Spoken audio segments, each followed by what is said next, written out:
नमस्कार दोस्तों, एक बार फिर से बहुत बहुत स्वागत है हमारे चैनल के एक नए और फ्रेश वीडियो में। दोस्तों, आज मैं फिर से एक ऐसा पौधे के बारे में वीडियो लेकर के आया हूं जिसे आप भली भांति जानते होंगे। जी हां दोस्तों, हमारे वीडियो के माध्यम से देख लीजिए। इस जूही के नाम से जाना जाता है, जिसे अंग्रेजी में चमेली बोलते हैं। दोस्तों, आज के वीडियो में मैं आप लोगों को इसी के बारे में अचूक आयुर्वेदिक एवं तांत्रिक प्रयोग बताऊंगा। मित्रों, जूही कहे या चमेली, दोनों सफेद रंग के होते हैं। जूही के फूल की खुशबू से न सिर्फ दिल और दिमाग को ताजगी प्रदान करती है, बल्कि इसके सेहतमंद गुणों के कारण आयुर्वेद में कई बीमारियों के लिए औषधि के रूप में इसका प्रयोग किया जाता है। जूही के फूल, पत्ता और जड़ औषधि बनाने के लिए इस्तेमाल किए जाते हैं। सिर दर्द, कान दर्द से लेकर यौन शिथिलता को कम करने में भी जूही का फूल बहुत फायदेमंद साबित होता है। दोस्तों, आइए जान लेते हैं जूही के बारे में थोड़ा सा विस्तार से जानकारी। जूही का फूल पतली, लंबी, रोमस अथवा मखमली लता के समान बढ़ने वाली अथवा बड़ी शुभ की तरह होती है। इसकी प्रशाखा धूसर रंग की होती है। इसके पत्ते प्राय साधारण 3 पत्तों वाले चौड़े अंडाकार अथवा गोल होते हैं। इसके फूल सफेद रंग के सुगंधित अनेक फूलों वाले त्रियम होते हैं। इसके फूल रात में खिलते हैं। इसके फल एकल गोल कृष्ण के रंग के होते हैं। दोस्तों, जूही के प्रयोग से आप बड़े से बड़े बीमारी को अपने घर में ही ठीक कर सकते हैं, जैसे जूही या चमेली कड़वी, मधुर, ठंडा, छोटा, पित्त को कम करने वाली, कफवात बढ़ाने वाली, संग्रहित, सुगंधित होती है।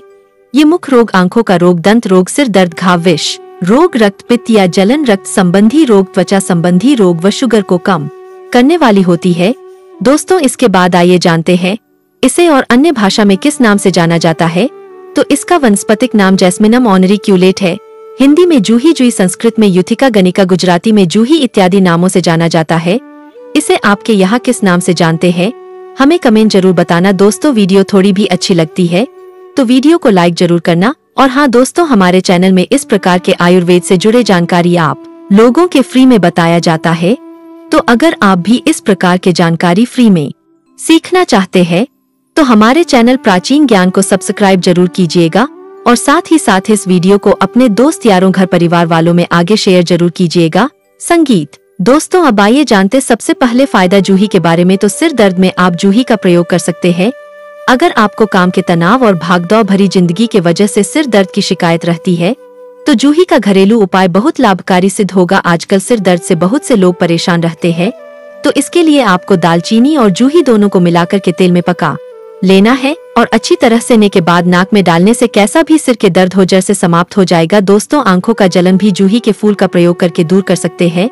तो अगर किसी के आंख में जलन रहता है, खुजली बना रहता है, जिसके वजह से बहुत परेशान रहते हैं, पढ़ने वाले स्टूडेंट है और अगर आंख में जलन है तो उनके पढ़ाई में डिस्टर्ब होता है, तो इस बीमारी से छुटकारा पाने के लिए जूही के फूल को आंखों में रखने से आंख को ठंडक प्रदान करती है, तो इससे जलन दूर होता है।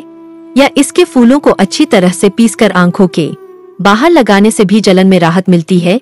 दोस्तों, इसके बाद है कान दर्द में। अगर सर्दी, खांसी या किसी बीमारी के साइड इफेक्ट के तौर पर कान में दर्द होता है तो जूही से इस तरह से इलाज करने पर आराम मिलता है। तो अगर आप भी कान के दर्द से परेशान रहते हैं तो जूही के पत्ते को तिल के तेल में डालकर अच्छे से पका लेना है और इसे 1 से 2 बूंद छानकर कान में डालने से कान का दर्द दूर होता है। दोस्तों, इसके बाद है मुखपाक के रोग में। मुखपाक यानी मुंह के छाले, होंठ के छाले या होंठ में सूजन है तो आप जूही का प्रयोग कर सकते हैं। तो अगर किसी बीमारी या पौष्टिकता की कमी के कारण मुंह में छाले हो रहे हैं तो जूही से इस तरह से उपचार करने पर जल्दी आराम मिलेगा। तो जूही के पत्ते को चबा से छाले में आराम मिलता है। छाले से छुटकारा पाने के एक और प्रयोग बता रहा हूँ। जूही के पत्तों के काढ़ा बनाकर कुल्ला करने या गरारा करने से कैसा भी मुंह के छाले हो, इस प्रयोग को करने से आराम मिलता है। दोस्तों, इसके बाद दांत के दर्द में भी जूही का प्रयोग किया जाता है। अगर आप भी लंबे समय से दांत दर्द से परेशान हैं, विभिन्न प्रकार के डॉक्टरी दवा करके भी देख चुके हैं लेकिन उनके बाद भी ठीक नहीं हो पा रहा है, तो आप जूही का इस प्रकार से प्रयोग कर सकते हैं। जूही के फूल तथा जड़ के काढ़े बना लेना है और इसे दर्द वाले स्थान में रगड़ने से दांत दर्द में आराम मिलता है। दोस्तों, अगर आप भी दस्त से परेशान, दस्त क्यों होता है? क्योंकि ज्यादा मसालेदार खाना, पैकेज फूड या बाहर का खाना खा लेने के कारण दस्त होता है और दस्त रोकने का नाम ही नहीं ले रहा। दस्त होने पर रोगी के शरीर एकदम से कमजोर हो जाता है, उनके किसी भी कार्य में मन नहीं लगता है, तो आप जूही का प्रयोग कर सकते हैं। जूही के रस 10 से 20 ml की मात्रा में घी, अम्ल तथा नमक मिलाकर के सेवन करने से दस्त या अतिसार में छुटकारा मिलता है। दोस्तों, इसके बाद है मूत्र घात में जूही का प्रयोग कर सकते हैं। मूत्र घात में रुक रुक कर पेशाब होता है, जिसके कारण असहनीय दर्द सहना पड़ता है। अगर कोई भी व्यक्ति इस प्रकार के दर्द से परेशान रहते हैं तो 5 ग्राम जूही के जड़ के चूर्ण को 100 मिलीलीटर बकरी के दूध में पकाकर छानकर पीने से पेशाब रुक कर आने की समस्या समाप्त हो जाती है। पेशाब में जलन है, इन्फेक्शन है, सभी प्रकार के मूत्र रोग समाप्त हो जाएंगे। फटी एड़ियों में करे जूही का प्रयोग। जी हाँ दोस्तों, अगर आपके भी ज्यादा गर्मी और सर्दी के मौसम में पैर की एड़ियां हर बार फटकर बीवाइयां निकलती है, जिसके वजह से काफी पैरों में दर्द होता है, तो इससे छुटकारा पाने के लिए जूही के पत्ते को पीसकर लेप बना लेना है और इस लेप को फटी एड़िया में लगाने से उनसे निकली बीवाइयां ठीक होता। दोस्तों, इसके बाद बहुत से लोग दांत, खाज, खुजली इत्यादि चर्म रोग से परेशान रहते हैं। अगर आप भी खुजली से परेशान हैं, तो आप जूही का घरेलू उपाय कर सकते हैं। तो जूही के जड़ तथा पत्ते को पीसकर अच्छी तरह से बारीक पीसकर खुजली वाले स्थान पर लगाने से चर्म रोग में आराम मिलता है। दोस्तों, अगर आप किसी खास बीमारी को ठीक करना चाहते हैं तो आयुर्वेद के चिकित्सक के परामर्श लेकर करें। अब आइए जान लेते हैं जूही कहाँ कहाँ पाई एवं उगाई जाती है। तो जूही की लता सर्वत्र उद्यानों में लगी हुई पाई जाती है। इसके पुष्प सफेद रंग के अत्यंत सुंदर तथा सुगंधित होते हैं। जूही फूल के सफेद तथा पीले फूल के आधार पर 2 जातियां होती हैं। यह विश्व में मॉरिशस, श्रीलंका एवं थाईलैंड में पाया जाता है। समस्त भारत में यह पश्चिमी घाटों के शुष्क ढलान, उत्तर पश्चिम भारत तथा बंगाल में पाया जाता है। दोस्तों, अब आइए जानते जूही के चमत्कारिक एवं धार्मिक प्रयोग के बारे में, क्योंकि दोस्तों आयुर्वेद के साथ साथ धार्मिक एवं तांत्रिक प्रयोग जानना भी जरूरी है। तो दोस्तों, जूही बहुत ही खास एवं दिव्य पौधे हैं। ऐसा बताया जाता है कि अगर इसके पुष्प को माला बनाकर के माता नौ दुर्गा को अर्पित करने से अनेक प्रकार के आशीर्वाद की प्राप्ति होता है। अगर आप मनोकामना बोलते हुए गुरुवार के दिन माता दुर्गा को इसके पुष्प चढ़ाने से आपके हर प्रकार के मनोकामना को पूर्ति होता है। इसके बाद बहुत से लोग धनवान बनना चाहता है।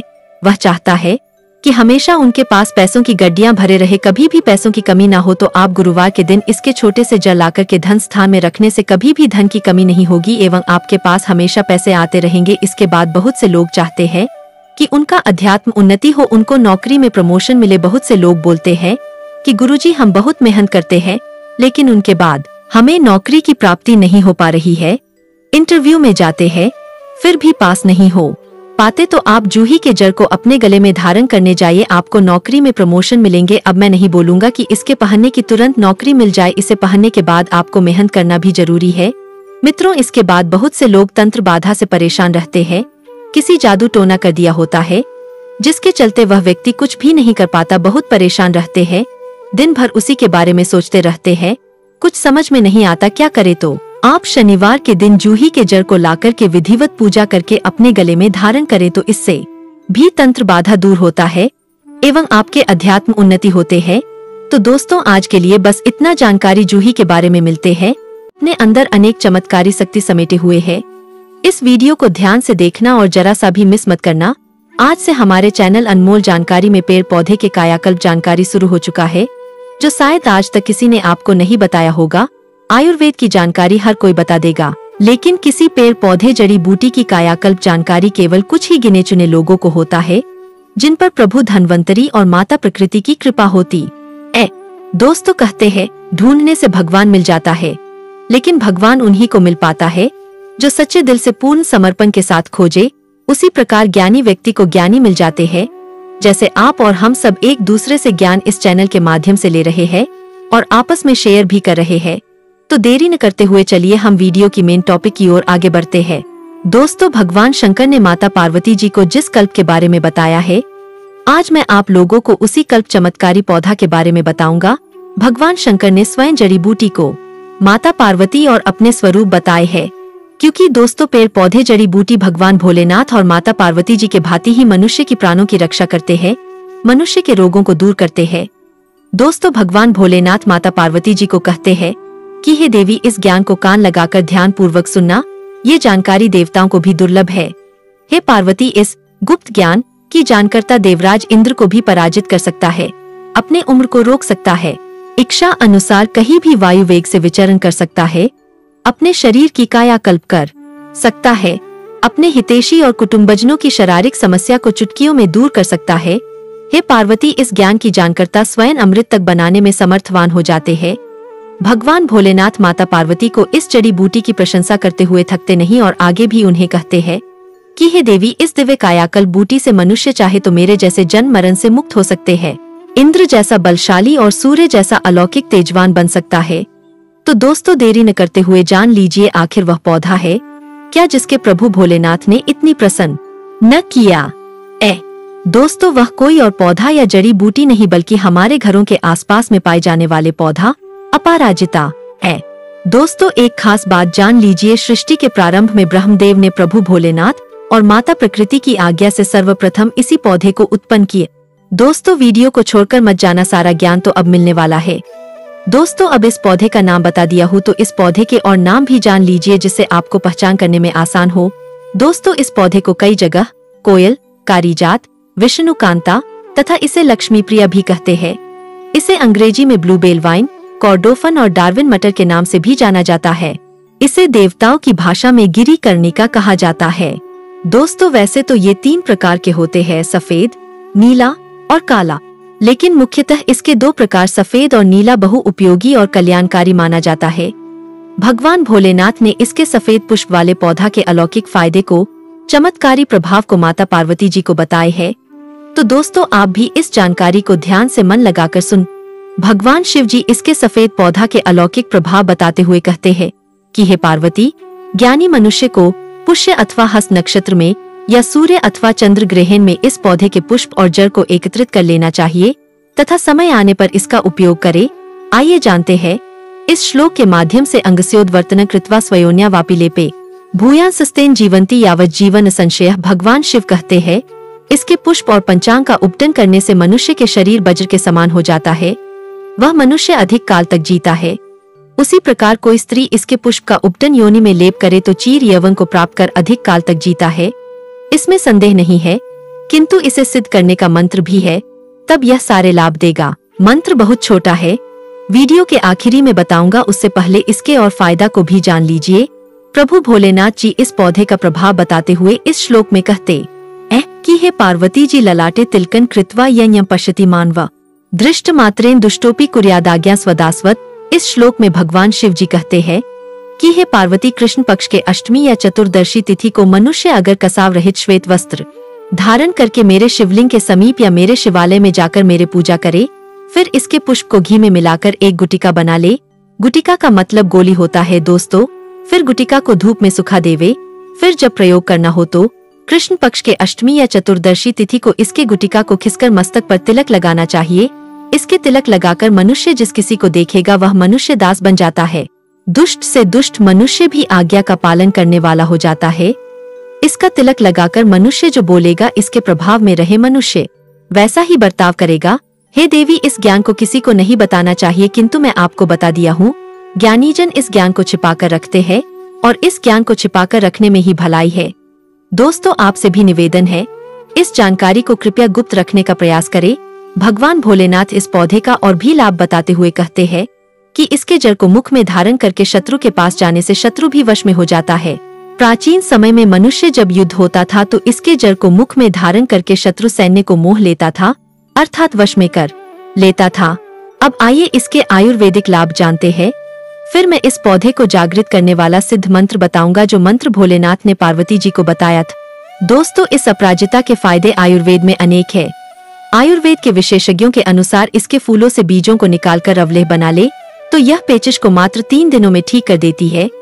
अभी रुकिए, इसका विशेष गुण है कि यह शराब की मात्रा ज्यादा लेने से लीवर बढ़ गया हो और लीवर में सूजन आ गई हो तो 1-1 चम्मच 7 दिन लेने से लीवर की सूजन पूरी तरह समाप्त हो जाती है। और उससे भी बड़ी बात यह है कि बढ़ा हुआ लीवर सिकुड़कर वापस सही स्थिति में आ जाता है। इसके पत्तों को पीसकर मूत्र नली के ऊपर लगाने से रुका हुआ पेशाब बाहर निकल जाता है। यदि मूत्र नली में पथरी के टुकड़े हो तो मात्र 3 घंटे में यह दवा उस पथरी को समाप्त कर देती है। इसकी जड़ को पीसकर फंकी की तरह लेने से नेत्रों की ज्योति बढ़ जाती है और चाहे कितने ही वर्षों से चश्मा पहना हो वह चश्मा उतर जाता है। इसके अलावा इसके बीज यकृत, प्लीहा, जलोदर और पेट के कीड़े, आमाशय में दाह, कफ, सूजन, स्त्रियों के रोग और क्षय रोग आदि में तुरंत और आश्चर्यजनक फायदा पहुंचाता है। वीडियो को कृपया आधा बीच में छोड़कर मत जाएगा। जब वीडियो इतना दूर तक देख ही लिए हो तो 2 मिनट का अपना कीमती समय निकालकर इस गंगाजल के समान पवित्र ज्ञान को ग्रहण कर ले। दोस्तों, यदि किसी के कानों में दर्द हो और कानों के आसपास की ग्रंथियां सूज गई हो तो इसके पत्तों के रस में सेंधा नमक मिलाकर गरम गरम लेप करने से यह रोग समाप्त हो जाता है। इसकी छाल को दूध में पीसकर शहद मिलाकर पीने से गर्भपात रुक जाता है। इसके बीजों को पीसकर लेप करने से अंडकोश की सूजन समाप्त हो जाती है।